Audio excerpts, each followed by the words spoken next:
Hi అండి. అందరికీ నమస్కారం. Welcome to my channel. ఈ వీడియోలో ఏపీ ఉద్యోగులకు శుభవార్త. కీలక ఆదేశాలు జారీ. 2 విడతల్లో వీరికి డీఏ బకాయిలు. పూర్తి తాజా సమాచారాన్ని వీడియోలో తెలుసుకుందాము. వీడియోని ఎక్కడే గానీ స్కిప్ చేయకుండా ఎండ్ వరకు చూడండి. అప్పుడే ఇన్ఫర్మేషన్ పూర్తిగా అర్థమవుతుంది. వీడియో చూస్తున్న ప్రతి ఒక్కరు వీడియోకైతే లైక్ చేయండి ఫ్రెండ్స్. ఈ వీడియోని తోటి ఉద్యోగ పెన్షన్ మిత్రులతో అయితే షేర్ చేయండి. కొత్తగా మన ఛానల్ చూస్తున్నవారు సబ్స్క్రైబ్ చేసుకోకుంటే వెంటనే మన ఛానల్‌ని సబ్స్క్రైబ్ చేసుకోండి. సో, దీని ద్వారా నేను చేసే లేటెస్ట్ వీడియోస్ అన్నీ మీ వరకు రీచ్ అవుతాయి. ఇక ఆలస్యం చేయకుండా వివరాల్లోకైతే వెళ్ళిపోదాము.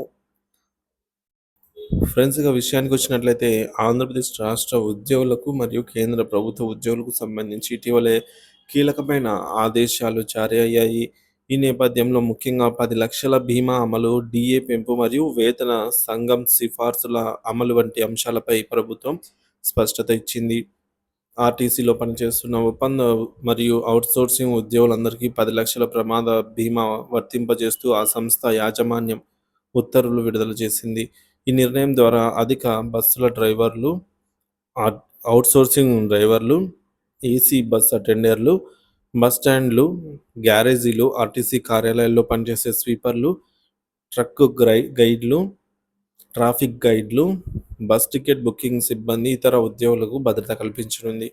ఈ బీమా అమలు పోస్టల్ శాఖ అంత్యోదయ శ్రామిక్ సం సురక్షణ యోజన కింద చేయబోతున్నట్లు ప్రకటించారు. దీని ప్రీమియంగా ఒక్కొక్క ఉద్యోగికి రూ. 500 చెల్లించాల్సి ఉంటుందని, మొత్తాన్ని ఆయా ఉద్యోగులు నియమించిన గుత్తేదారులు చెల్లించాల్సిన బాధ్యత ఉందని ఆర్టీసీ యాజమాన్యం ఆదేశాలు జారీ చేసింది.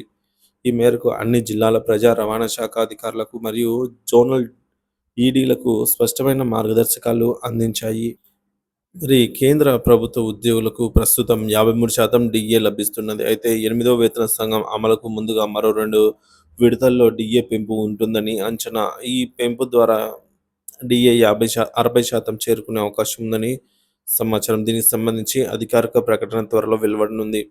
ఎనిమిదవ వేతన సంఘం ముఖ్య అంశాలను పరిశీలిస్తే 2016లో ఏడవ వేతన సంఘం అమలు చేయటం జరిగింది. 2026 జనవరి 1 నుంచి ఎనిమిదవ వేతన సంఘం అమల్లోకి రానుంది. ఈ మధ్యలో కేంద్ర ప్రభుత్వం మరో 2 విడతలుగా డీఏ పెంచే అవకాశం ఉంది. ఈ వేతన సంఘం సిఫార్సుల ప్రకారం లెవెల్ 1 నుంచి లెవెల్ 10 వరకు దాదాపుగా 50 లక్షల మంది కేంద్ర ప్రభుత్వ ఉద్యోగులకు భారీగా వేతనాలు పెరిగే అవకాశం ఉంది. కేంద్ర ప్రభుత్వ నూతన వేతన స్కేల్ అమలయ్యాక కరువు భత్యాలు కూడా మరింత పెరగనున్నాయి. మొత్తం మీద రాష్ట్ర మరియు కేంద్ర ప్రభుత్వ ఉద్యోగులకు ఇది ఉద్యోగ భద్రత, వేతన పెంపు మరియు బీమా రక్షణ కల్పించే అత్యుత్తమ పరిణామమని చెప్పుకోవచ్చు.